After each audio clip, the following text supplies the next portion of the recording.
Sobre fundo grafite, um triângulo branco à esquerda com a palavra graduação. Disciplina, banco de dados. Olá pessoal, eu sou o professor Eduardo Santarém. Vamos dar continuidade à nossa disciplina de banco de dados e nós vamos tratar especificamente de introdução às views. E eu vou falar também sobre conceitos básicos de dois temas que são sempre apresentados aí no mundo dos negócios, que são Data Warehouse e Data Lake. O professor José Eduardo Santarém II é um homem branco, calvo, com cabelos curtos grisalhos nas laterais da cabeça. Usa camisa polo vermelha e relógio no pulso esquerdo. Ele é visto da cintura para cima e está sentado em uma sala de paredes beges que tem um quadro abstrato em tons terrosos pendurado.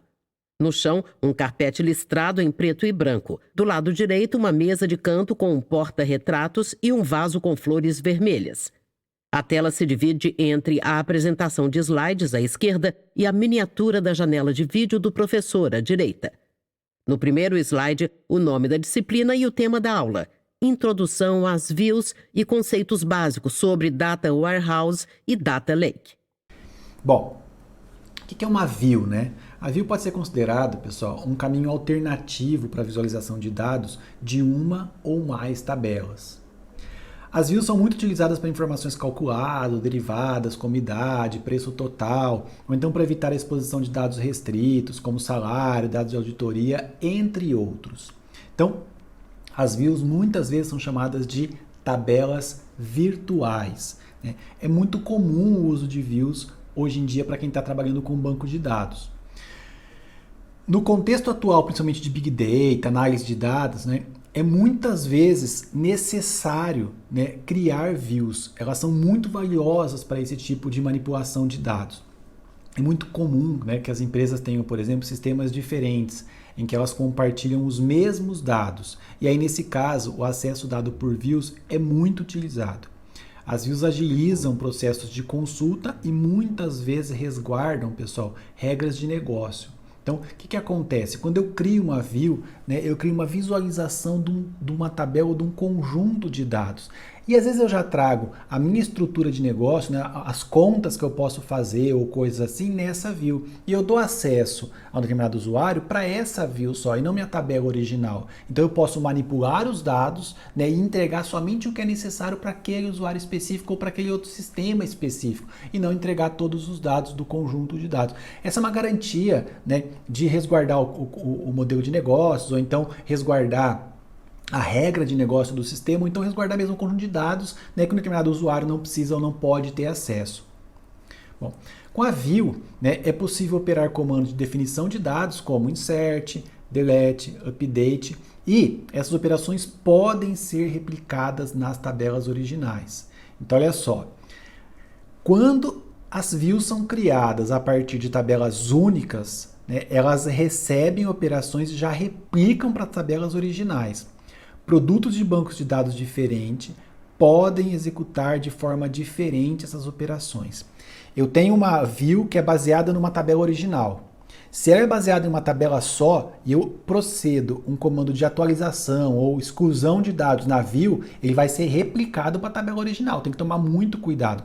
Nesses casos, qual que é o ideal? O ideal é que você faça uma view de visualização e dê acesso para essa view para o usuário somente para ele proceder comando de consulta. Não deixe inserir e atualizar dados ali.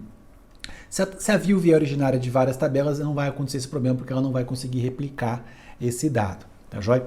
Então, o uso de views, pessoal, deve ser muito bem orquestrado dentro de um projeto de banco de dados. Eu tenho que saber, criar uma view e dar acesso para os usuários que podem ter acesso àqueles dados e eu tenho que verificar que tipo de acesso que eu posso dar para aquele usuário naquelas views.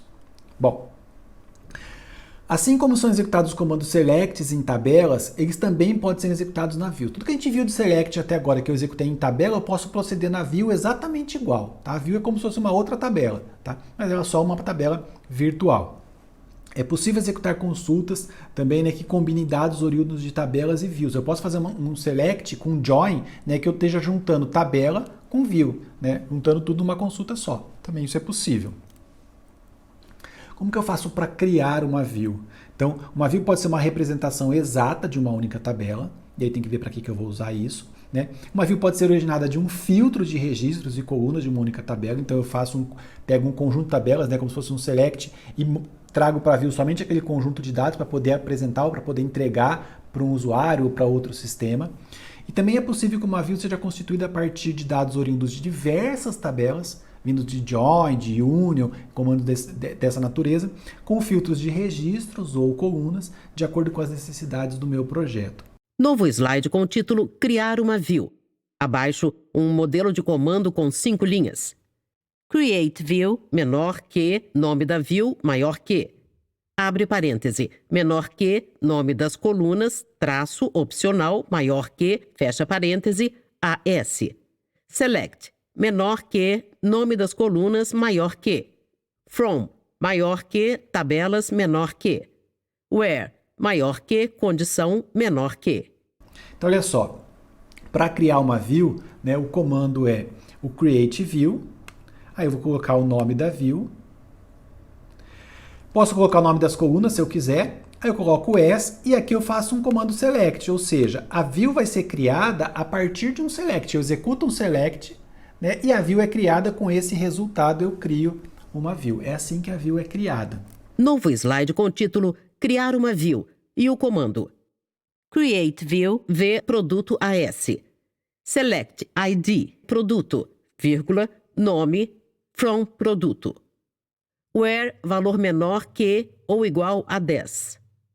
Abaixo, uma tabela com 6 linhas e 2 colunas. A primeira é ID, underline, produto, e tem as linhas preenchidas com os números 1, 2, 3, 5, 6 e 8. A segunda coluna é nome, e tem os dados cenoura, iogurte natural, iogurte de morango, vassoura azul, batata ondulada e chocobolotas. Nesse caso aqui a gente tem um exemplo, né, usando os dados que a gente usou na aula passada, né, aquele esquema que eu deixei disponível para vocês lá na máquina virtual. Então olha só, create view, chamei a view de vProduto, de view produto, né, as. E aqui eu fiz um comando select, ó. ID produto, nome, from, produto. Ou seja, eu quero pegar somente os campos ID produto e nome, tá, da tabela produto e somente os produtos que o valor for menor ou igual a 10. Então, percebam que lá na minha tabelinha original eu tinha 8 registros. Aqui o meu resultado vão ter 6 registros. Ah, por que eu criei essa condição? Não sei. Né? Talvez para atender uma necessidade de um outro sistema que vai se conectar nesse e quer pegar somente os produtos que têm um valor menor que 10 ou qualquer outro tipo de interesse. Mas eu criei uma view. É uma representação virtual da minha tabela original com essas características aqui. E aí eu vou proceder à consulta em determinados detalhes com esse tipo de view.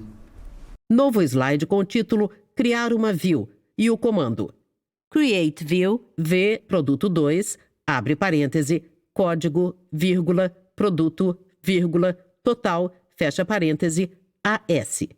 Select ID, produto, vírgula, nome, vírgula, quantidade, underline, estoque, asterisco, valor, from, produto. Abaixo, uma tabela com os campos de Create View, código, produto e total, e 8 linhas com os dados. 1. Cenoura, 807.00. 2. Iogurte natural, 235.62. 3. Iogurte de morango, 529.24. 4. Queijo prato, 275.88. 5. Vassoura azul, 706.82. 6. Batata ondulada, 489.02. 7. Limpa tela, 226.50. 8. Chocobolotas, 3.800.10. Bom, uma outra view aqui como exemplo, né, Create View, vProduto 2. E aí eu estabeleci os campos aqui, ó, código, produto e total. Eu dei o nome dos campos já. Então ela vai ter que ter no Select 3 campos, e aí a hora que ela for criar a view, vão ser com esses 3 campos. Aí o meu Select aqui, ID produto, nome e quantidade em estoque vezes valor. Percebam que eu também, o Select tem 3 campos também, né? Só que na hora que eu for criar a view, esses 3 campos vão receber outros nomes, porque eu estabeleci os nomes aqui. Nesse caso, eu peguei o código do produto, o nome do produto, né, eu chamei de código de produto e coloquei um campo chamado total aqui, que é exatamente o valor que eu tenho em estoque, né, que é a quantidade de produto vezes o valor em estoque. E aí eu tenho uma representação, né, a V produto 2, que é uma view da tabela originária de produto. Também vai servir para as mais variadas consultas que eu posso ter no meu dia a dia. Novo slide com o título Eliminar uma view e o comando Drop view menor que, nome da view maior que. Drop view V produto, ponto e vírgula. Drop view V produto 2, ponto e vírgula. Como que eu faço para eliminar uma view? Drop view e o nome da view. Aqui, por exemplo, 2 exemplos. Drop view V produto, que foi uma view que eu criei. Drop view V produto 2. Bom, eu acabei de falar para vocês, né, que no mundo dos negócios hoje em dia, né, é muito comum a gente criar essas views, porque às vezes num sistema eu preciso dar acesso para um usuário, acesso para um determinado sistema, acesso para um sistema de BI que conecta num banco de dados relacional. Então, muitas vezes, né, a gente vai ter condições onde eu vou misturar dados de bancos de dados, eu preciso selecionar, fazer filtros para entregar isso para algum usuário específico, para outro usuário específico, por isso as views. E quando eu vou para o contexto, quando eu começo a misturar na análise de negócio, na análise de dados, eu começo a aparecer termos como Data Warehouse e Data Lake, muito comum no mundo dos negócios. Então, olha só, quando a gente vai tratar de banco de dados, né, esses termos Data Warehouse e Data Lake, vocês vão escutar muitas vezes. E no contexto de muitos projetos que envolvem BI, principalmente, né, que é Business Intelligence, que é análise de dados, né, e no mundo de Big Data que a gente tem hoje, né, a criação de Data Warehouse e Data Lake estão cada vez mais comuns. Bom, então eu quero falar um pouquinho para vocês sobre o que é Data Warehouse e o que é Data Lake. No caso, pessoal, de bancos de dados relacionais, como a gente está vendo, quando a gente viu até agora, né, eles podem ser partes da estrutura de um Data Warehouse ou da estrutura de um Data Lake. Ou seja, dentro do Data Warehouse e dentro do Data Lake eu posso ter os bancos de dados relacionais.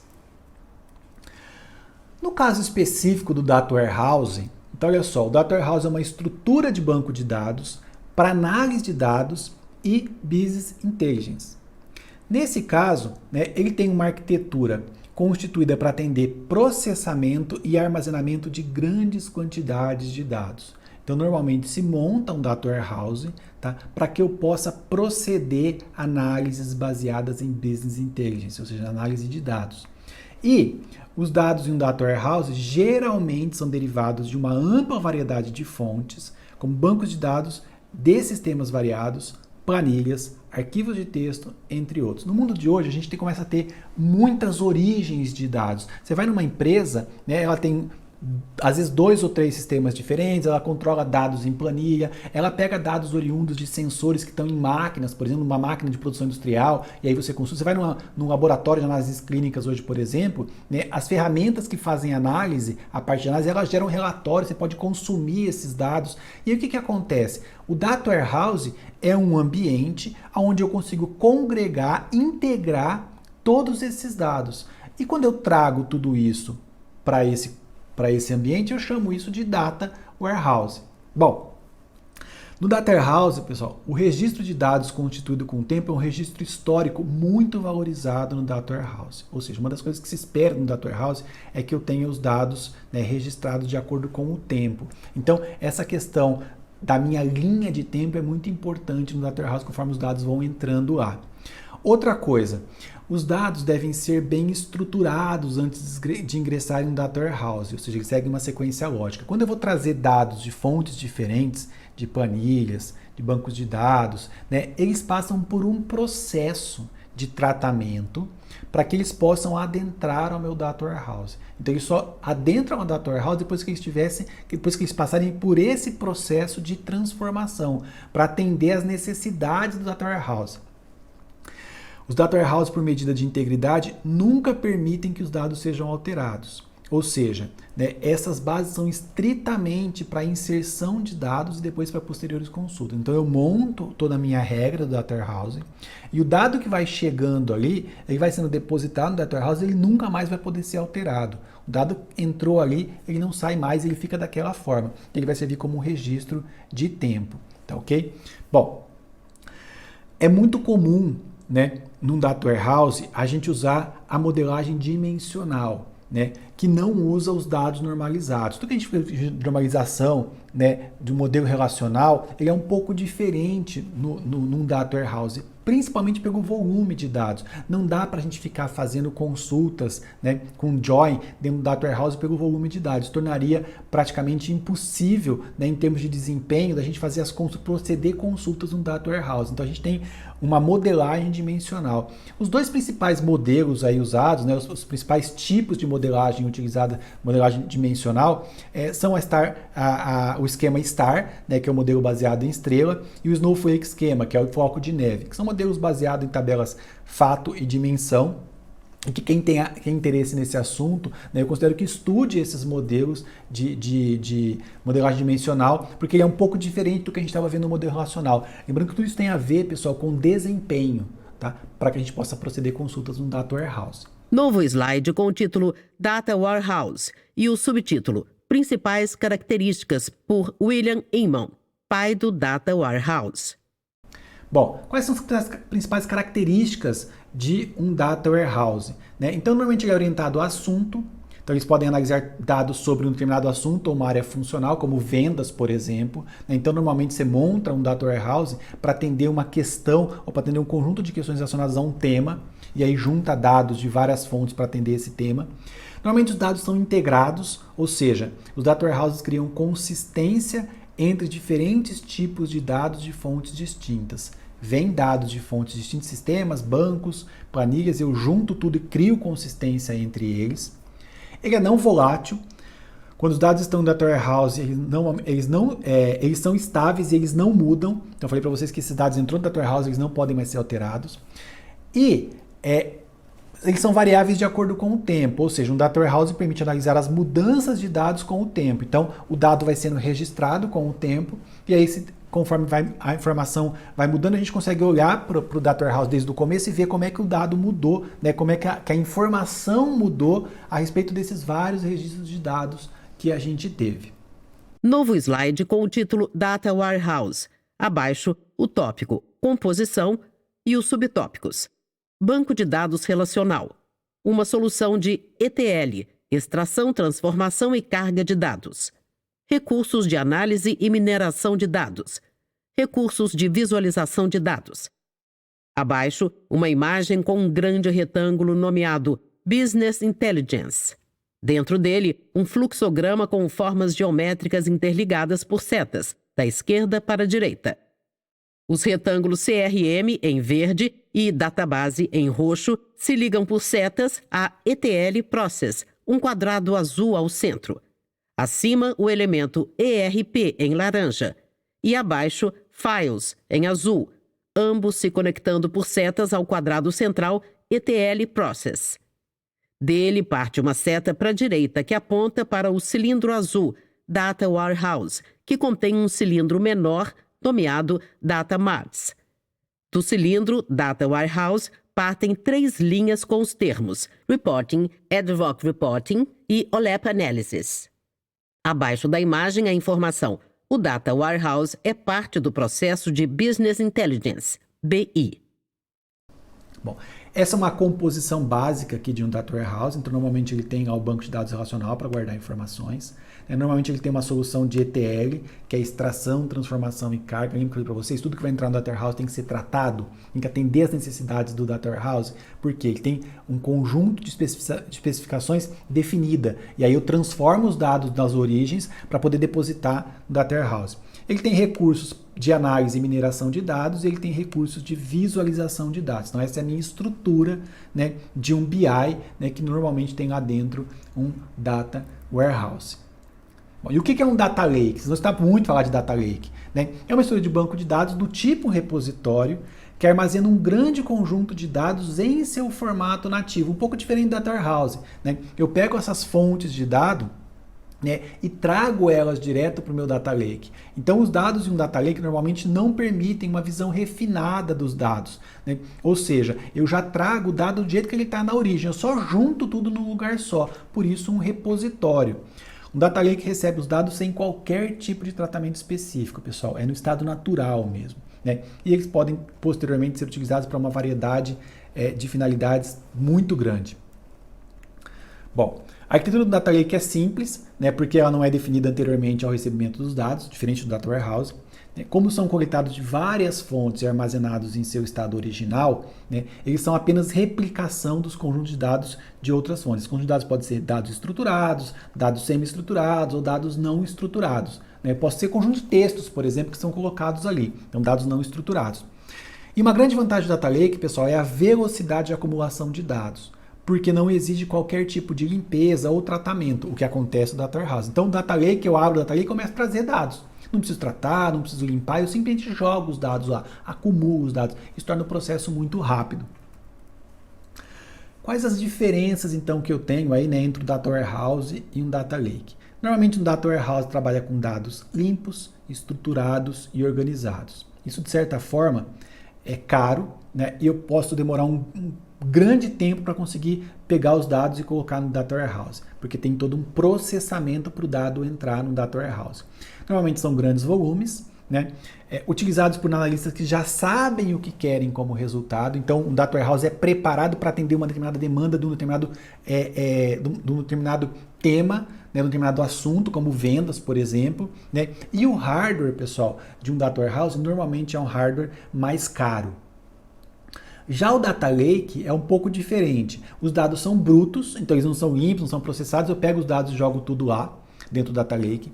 Ele também é para grandes volumes.